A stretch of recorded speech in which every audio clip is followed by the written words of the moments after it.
Hello दोस्तों, आप सबका स्वागत है एक बार फिर से एस्ट्रो गुरु चैनल पर। मैं आप सभी के लिए लेकर आया हूं टैरो विद कृष्ण में आज एक और सेशन, और आज बिल्कुल बढ़िया सा नया सेशन है। आज मैं रीड करने वाला हूं कि मेष राशि के लिए 2023 कैसा रहेगा। सन 2023 जो नया आ रहा है या आ गया है, जब भी आप इसको देख रहे हैं वीडियो, ये साल आपके लिए कैसा रहेगा। ये जो रीडिंग है ये पूरे साल भर के लिए टाइमलेस रहेगी।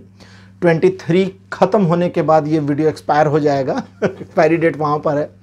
तो 23 में आपने इसको अगर वीडियो कहीं कभी भी देखा है, कहीं से भी देखा है, तो वहाँ से ये रेजोनेट कर जाएगी। आज की रीडिंग के शुरुआत के साथ ही मैं आपको बता दूं कि दूसरी जो अलग अलग राशियां हैं, अगले दिन उन पर वीडियोस आएंगे। मतलब आज आप मेष राशि का देख रहे हैं तो वृषभ राशि का कल, मिथुन राशि का उसके बाद में, डे आफ्टर टुमारो। ऐसे 12 दिन में 12 वीडियोस अपलोड होने वाले हैं। तो आज पहली राशि मेष, आपकी रीडिंग यहाँ पर शुरू होगी।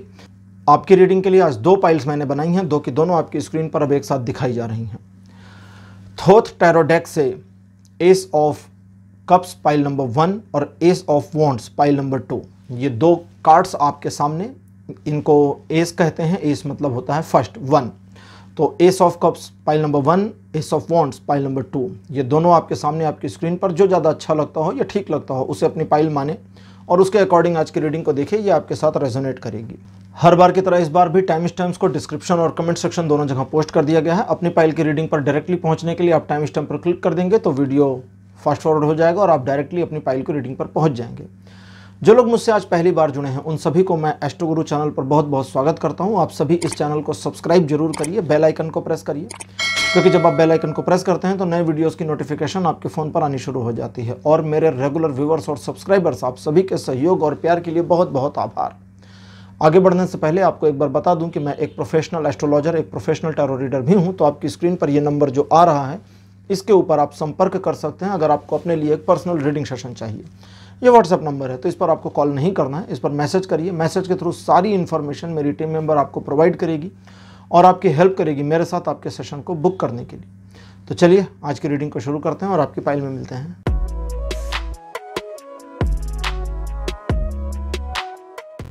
हेलो पाइल नंबर 1, आप सबका स्वागत है आपकी रीडिंग में। आपने एस ऑफ कप्स चुना था, मेरे बगल में एस ऑफ द कप्स लगा दिया गया है। थोथ टैरो डेक अपने आप में बहुत ही गूढ़, गहरे रहस्यों वाली टैरो डेक मानी जाती है। एलास्टर क्राउली ने इसके ऊपर काफ़ी कुछ लिखा भी है और माना जाता है कि उनके अंडर गाइडेंस में इसका डिज़ाइन किया गया था। चलिए शुरू करते हैं आज की रीडिंग। बिल्कुल नई टैरो डेक आपके लिए यूज़ कर रहा हूँ। कार्ड नंबर 1 आपके लिए है 6 ऑफ कप्स। सेकंड पोजीशन पर आपके लिए है 2 of wands. Third position 6 of sword. और आपके लिए 4th नंबर पर है 5 ऑफ पेंटिकल्स। आपके लिए लास्ट कार्ड मेरे पास अपीयर हुआ है 8 ऑफ वॉन्ड्स। पाइल नंबर 1, जैसा कि आप जानते हैं 2022 में आर्थिक समस्या या फिनेंशियल लॉसेस या प्रॉब्लम्स को आपने काफ़ी कुछ सहा है और काफ़ी कुछ ओवरकम करने की ज़रूरत भी आपको महसूस हुई है। उन लोगों के बारे में भी बता दूं जिनको पैसों की कोई समस्या नहीं है, तो याद करिए आपके पैसे काम नहीं आए थे उन मामलों में जहां पर आप फंसे। तो ये सारी सिचुएशंस खैर आपने देखी है, लेकिन आप ये मना नहीं कर सकते कि 2022 ने आपसे सब कुछ छीना ही है, बहुत कुछ दिया भी है और बहुत कुछ बेहतर आपके जीवन में आगे भी आने वाला है। मुझे आगे अच्छा दिखता है, थोड़ा पीछे से चलते हैं। आपके जीवन में आपने दूसरों की केयर करने में काफ़ी समय लगाया है, दूसरों को संभालने में, संजोने में और मदद करने में काफ़ी कुछ अपना योगदान दिया है, लेकिन जो रिवर्ट आपको मिल जाना चाहिए वो नहीं मिला। हालांकि आपने उस रिवर्ट को पाने की कोशिश करी और कई बार आपने रिवर्ट से हट करके कि आपको दूसरों से कुछ मिले, उससे बेहतर है आप खुद अपने आप से आगे बढ़कर सक्षमता से चीज़ों को एक्वायर करके अपने जीवन में आत्मसात करें, उतारें। लेकिन उसमें भी काफ़ी डिलेज और बहुत सारा इंतज़ार का सामना आपको करना पड़ा है, जिसकी वजह से आप काफ़ी निराश हुए। कई बार तो कई ऐसे लोग हैं मेष राशि में जिनके लिए सिचुएशन ऐसी हो गई जहां पर जॉब चेंज, बिजनेस चेंज या सब कुछ ठप जैसी सिचुएशन भी आई। अच्छी बात यह रही कि आपने हार नहीं माना, उस पैनिक, उस बुरे सिचुएशन में भी आप अपने आप को आगे बढ़ाते रहे। और अभी वर्तमान में अगर हम कहें कि उस बुरे सिचुएशन से 50% ओवरकम कर चुके हैं तो कुछ गलत नहीं है। ठीक है, 50% ओवरकम करना अच्छी बात है। आप निकले नहीं हैं सिचुएशन से, वो अलग बात है, लेकिन 50% का ओवरकम करना भी काफ़ी काम कर रहा है और अब आगे चीज़ें बेहतर हैं। लेकिन उसे करेंगे कैसे, अब यहाँ पर चीज़ों को थोड़ा सा डिटेल में समझें।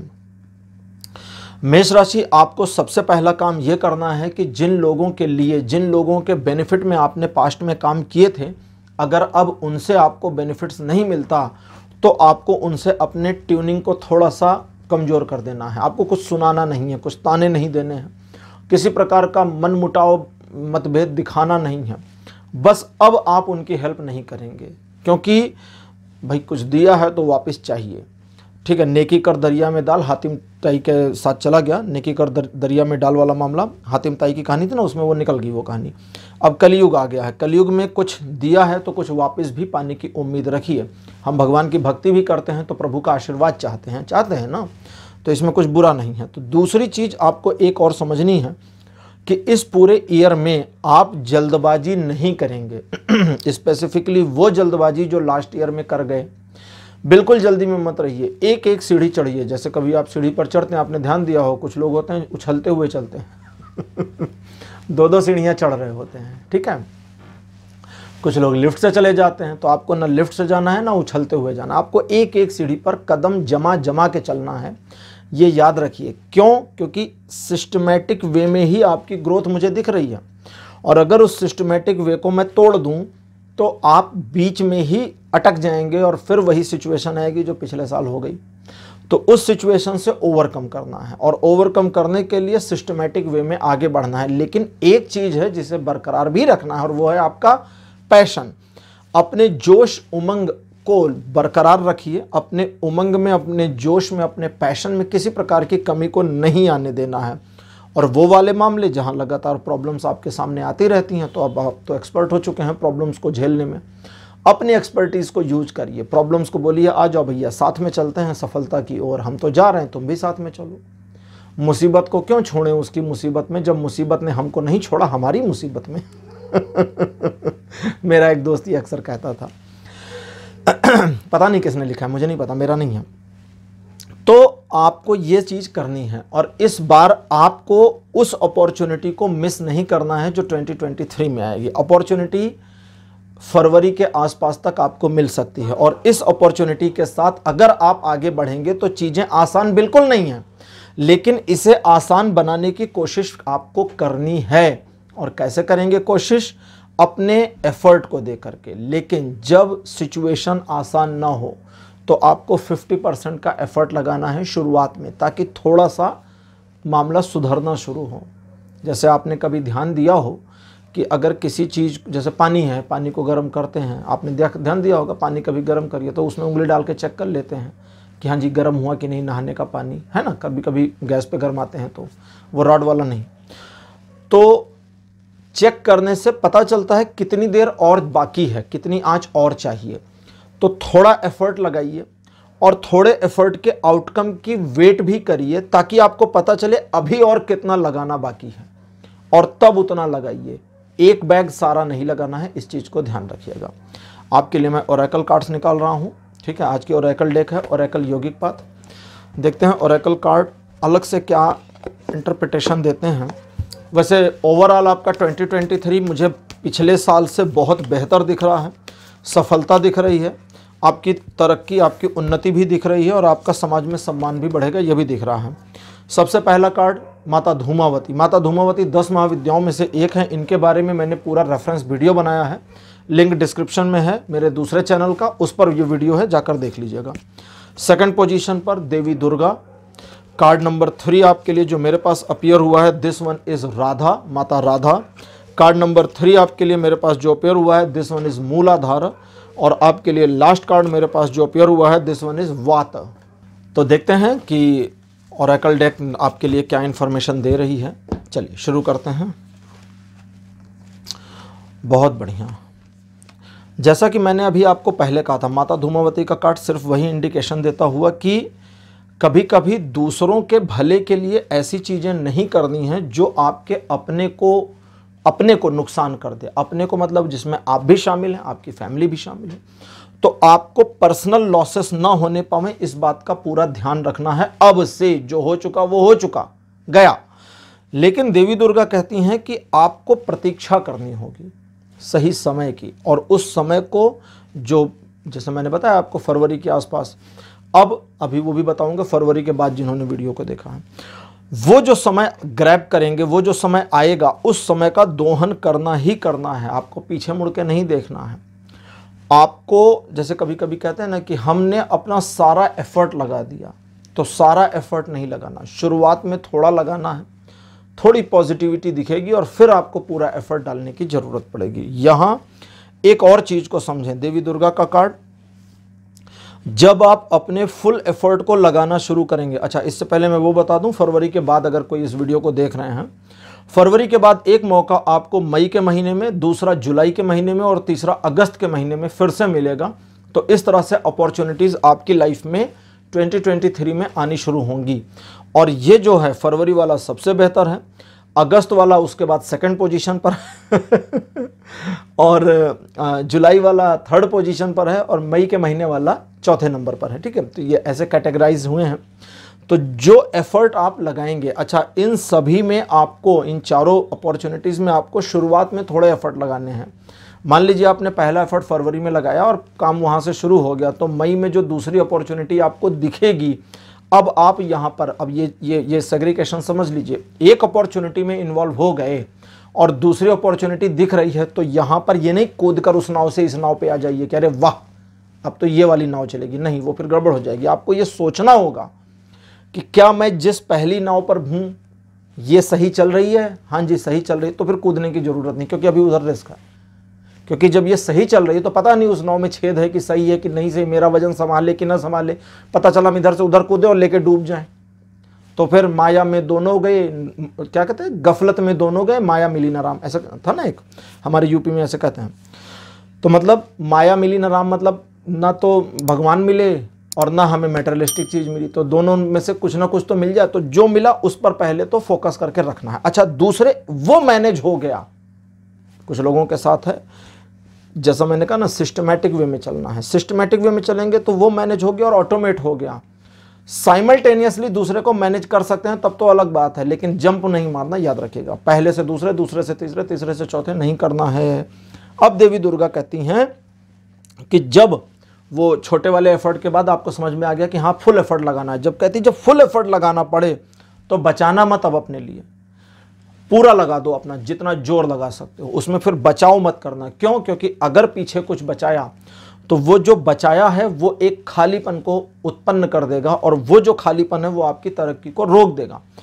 इस पूरे मामले में आप अपने आप को इन्वॉल्व करें अपनी सफलता को प्राप्त करने के लिए। अब थोड़े प्यार की बात कर ली जाए, ये तो हो गया कैरियर वैरियर जो था।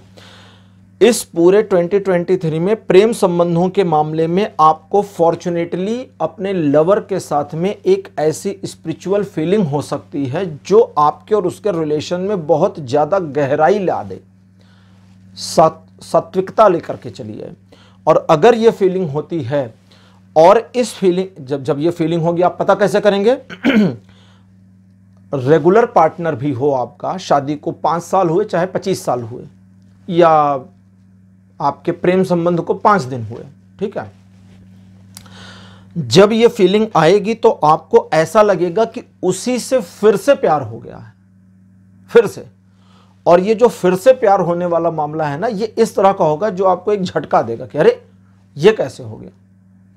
मतलब आप कंफ्यूज हो जाएंगे कि जो अभी तक था वो क्या था यार, क्योंकि अब जो फीलिंग आ रही है वो एकदम नए प्यार की आ रही है। तो अभी तक क्या चल रहा था, आप कंफ्यूज होंगे। कंफ्यूज मत होइएगा, छोड़िए उसको, क्या चल रहा था उसको भूल जाइए, क्योंकि फिर कंपैरिजन करेंगे। और कंपैरिजन करने में आप क्या करेंगे, वाता का कार्ड है जो कहता है कि आप अपने अंदर एक एंजाइटी फीलिंग ले आएंगे। तो ये एंजाइटी फीलिंग अपने अंदर नहीं लेकर के आनी है। प्रेम के संबंधों में अब ये हो गया, लवर वाला और हस्बैंड वाइफ वाला प्रेम हो गया। अब प्रेम के संबंधों में, यानी जिनसे आपको प्यार का संबंध है, भाई बहन, माता पिता, दोस्त यार, रिश्तेदार थोड़ा फर्क है।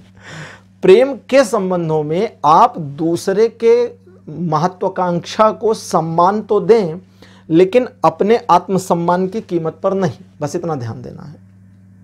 बहन ने कहा तुम मेरे लिए ये नहीं कर सकते, तो पहले देखो ये करने में नुकसान तो नहीं है मेरा। नुकसान है तो उसे बताओ, देखो डियर यहाँ प्रॉब्लम है, ये चीज़ को ऐसे नहीं किया जा सकता।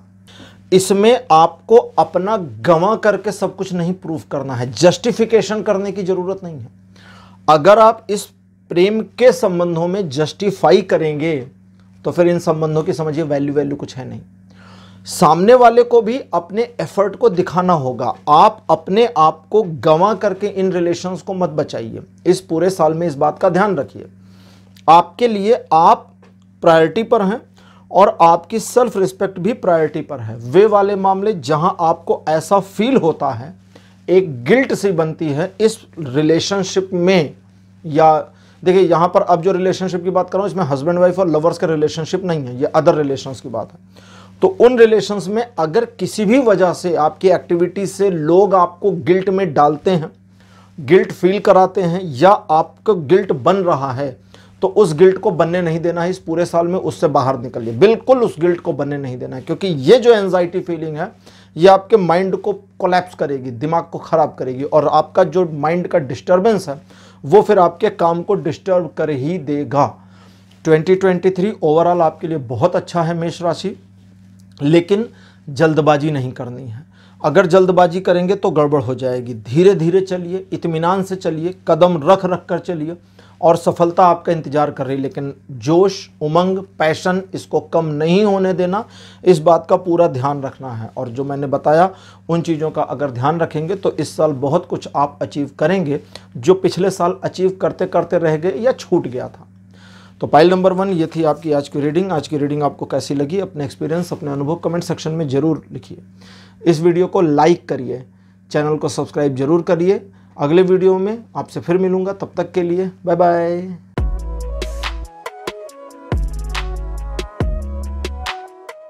हेलो पाइल नंबर 2, आप सबका स्वागत है आपकी रीडिंग में। आपने एस ऑफ वॉन्ड्स को चुना था, मेरे बगल में एस ऑफ वॉन्ड्स लगा दिया गया है। चलिए शुरू करते हैं आज की रीडिंग आपके लिए।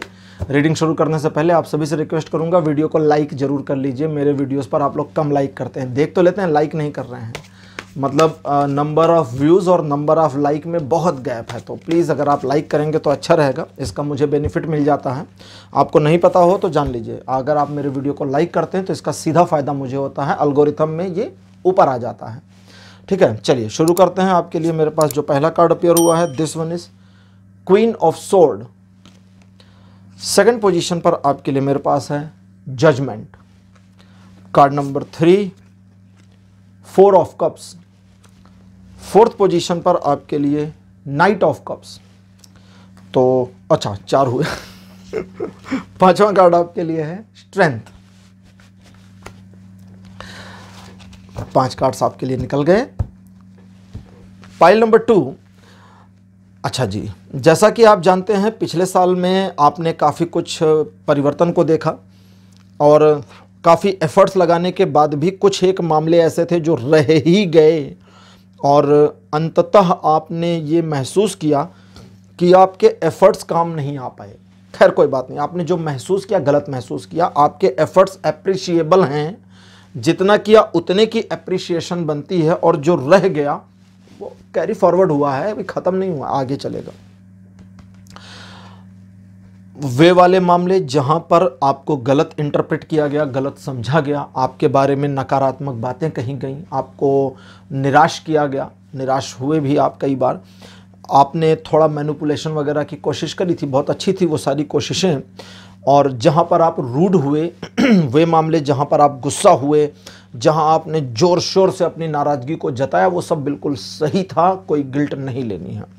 लेकिन जो परिवर्तन हुआ है आपके जीवन में, अगर आपने ध्यान दिया हो तो 2022 जो पिछला साल था, इस साल मतलब जैसे हम कहें कि पिछले साल की शुरुआत में और अंत में आप बिल्कुल अलग पर्सनालिटी में हो गए। साल के शुरुआत में आप जैसे थे वैसे नहीं रह गए, अब बहुत कुछ बदल गया, और ये बदलाव फॉर्चुनेट है और आपके फेवर में है। अगला साल जो आपके लिए है ये थोड़े चैलेंजेस को लेकर के आता है, लेकिन ये जो चैलेंजेस हैं ये कैसे हैं इसको समझ लें। ये बड़े प्यारे चैलेंजेस हैं, आपको लेने चाहिए। इस पूरे साल में कई सारी अपॉर्चुनिटीज़ आपको मिल सकती हैं, कई सारे चैलेंजेस मिल सकते हैं, कई सारे बढ़िया प्रपोजल्स मिल सकते हैं, जिसमें एक ऐसे प्रपोजल की उम्मीद भी आप कर सकते हैं जो आपके जीवन को और बेहतर करे। देखिए सिचुएशन क्या होगी उसको समझें। जैसे अप्रैल का महीना बीतने के बाद आप, जैसे अप्रैल के महीने तक, जनवरी से अप्रैल के महीने तक चीज़ें थोड़ी स्मूथ चलेंगी, स्लो स्लो चलेंगी, आराम आराम से चलेंगी। जैसे वो होता है ना, दिखते हैं कभी घोड़े पर कोई बैठा हो तो घोड़ा टप टप करके धीरे धीरे जा रहा है, तो वो वाली स्पीड होगी। अप्रैल बीतने के बाद घोड़ा दौड़ना शुरू कर देगा घोड़ा दौड़ना शुरू कर देगा। और अगर आप अपने कार्यों में लगे रहे सतत, तो जिस किसी एक प्रोजेक्ट को इस पूरे साल के लिए आप सेट आउट करते हैं या कोई टारगेट बनाते हैं कि इस साल मुझे फला चीज़ को अचीव कर लेना है, उस वाले टारगेट में अगस्त का महीना आते आते घोड़ा आपका रेस का घोड़ा बन जाएगा और सरपट दौड़ना शुरू हो जाएगा, भागने लगेगा, फिर तो एकदम वो सुपर स्पीड हो जाएगी। लेकिन यहाँ आपको ध्यान क्या रखना है? सबसे पहला, तटस्थता बनाए रखिए। तटस्थता का मतलब होता है थोड़ा सा आसक्ति कम लीजिए, हिंदी से हिंदी फिर हिंदी हो गई इन्वॉल्वमेंट अपनी इमोशनल कम रखिए और प्रैक्टिकल ज़्यादा रखिए। अब ठीक आ गया? क्योंकि अगर आप इमोशनल ज़्यादा होंगे तो आपके डिसीजन भी इमोशनल होंगे और इमोशनल डिसीजन के साथ कैरी फॉरवर्ड करने में आपको बड़ी प्रॉब्लम का सामना करना पड़ेगा। लेकिन अगर आप प्रैक्टिकली डिसाइड करते हैं चीज़ों को मैनेज करते रहने की, तो जो सिचुएशन जैसे बनती जाएगी उसके अकॉर्डिंग मोल्ड होते हुए डिसीजन लेते आगे निकल जाएंगे और आपके लिए सक्सेस इंतजार कर रही है। लेकिन अब उन चैलेंजेस की बात कर लें।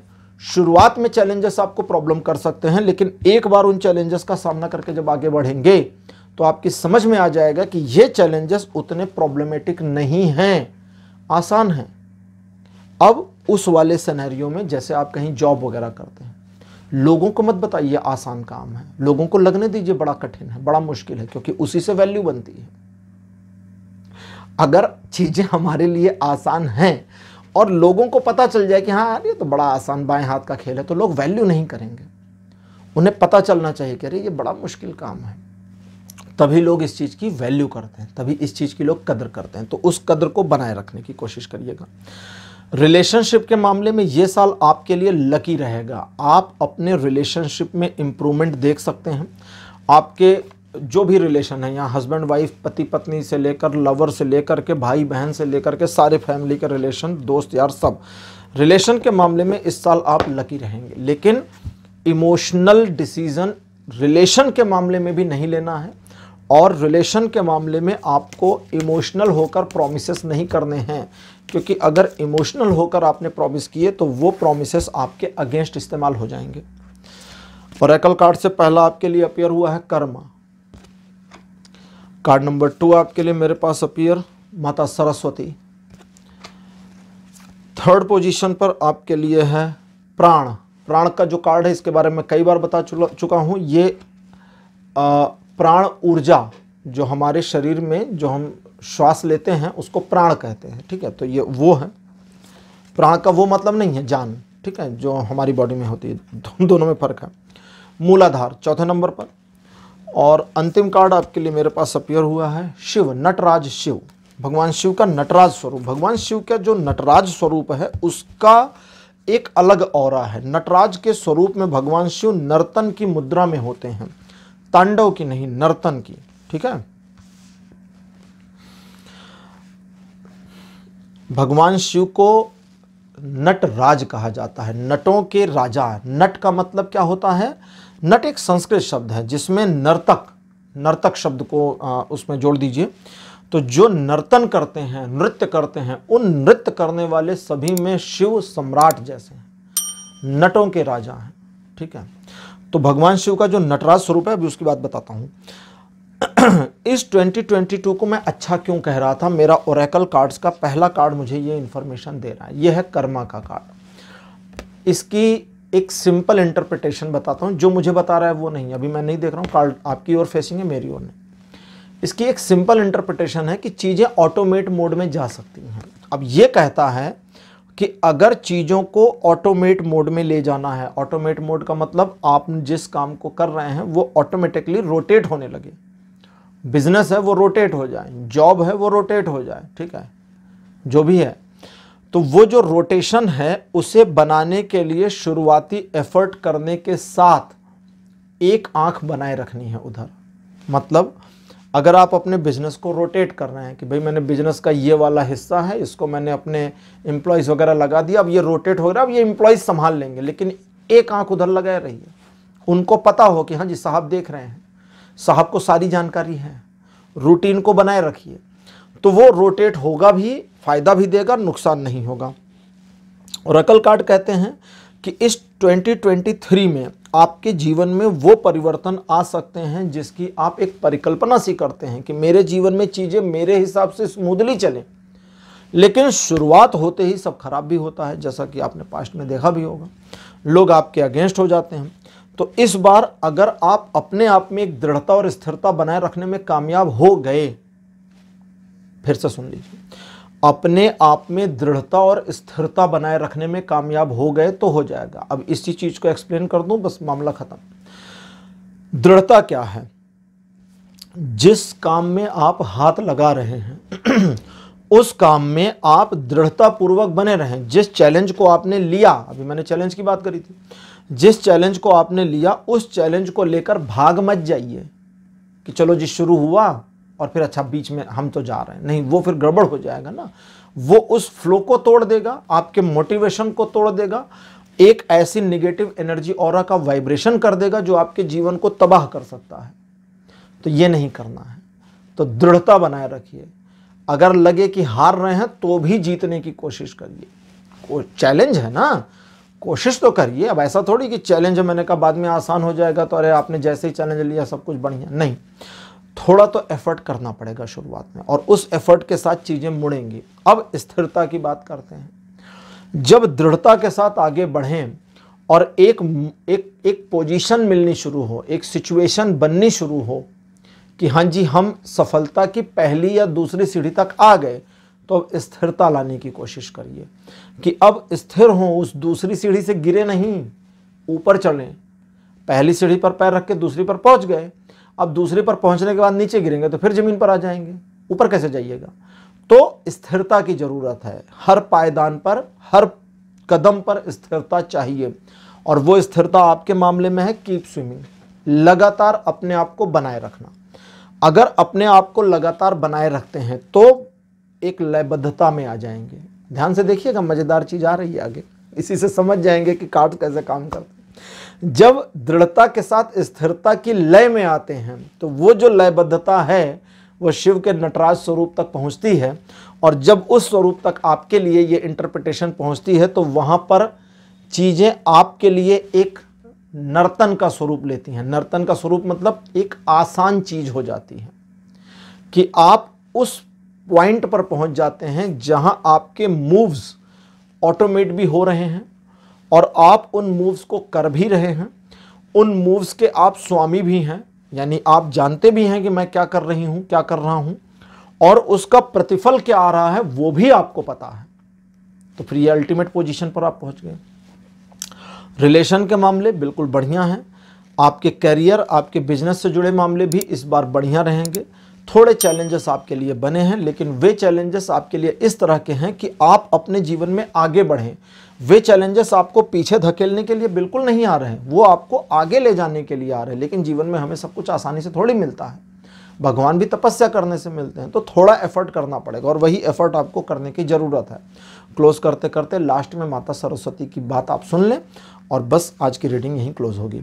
माता सरस्वती आपसे कहती हैं कि इस पूरे साल में तुम्हें ध्यान ये रखना है कि तुम्हारा प्लीजेंट वे बना रहे। कितनी भी चीज़ें पॉजिटिव या निगेटिव हों, इधर या उधर हों, तुम्हारा जो बिहेव है, तुम्हारा जो व्यक्तित्व है, उसमें एक प्लीजेंटनेस, उसमें एक सौम्यता प्रकट होनी चाहिए, क्योंकि उसी सौम्यता के द्वारा, उसी प्लीजेंटनेस के द्वारा तुम्हारे जीवन में वो घटित होगा जो तुम्हारे जीवन को और आगे की दिशा की ओर उद्धत करेगा, ऊर्ध्वगामी करेगा, यानी ऊपर की ओर लेकर जाएगा। तो पाइल नंबर 2। अच्छा, अंत में माता सरस्वती ने जो भी कहा ये मैंने उन्हीं की भाषा में आपको बोला। अगर इसमें कोई कन्फ्यूज़न हो, मैंने कोई इसमें फ़िल्टर नहीं किया है, तो इसको रिपीट सुनिएगा, समझ में आ जाएगा। तो पाइल नंबर 2 आपके लिए ये रीडिंग यहीं पर क्लोज हो रही है। आज की रीडिंग आपको कैसी लगी, अपने एक्सपीरियंस, अपने अनुभव कमेंट सेक्शन में जरूर लिखिएगा। इस वीडियो को लाइक करिए, शेयर करिए और चैनल को सब्सक्राइब करना मत भूलिएगा। वीडियो को लाइक करना भी मत भूलिएगा, लाइक ज़रूर कर लीजिएगा। अगले वीडियो में आपसे फिर मिलूँगा, यानी कि जो अगला वीडियो कल आएगा वो वृषभ राशि के लिए है। चलिए, तब तक के लिए बाय बाय।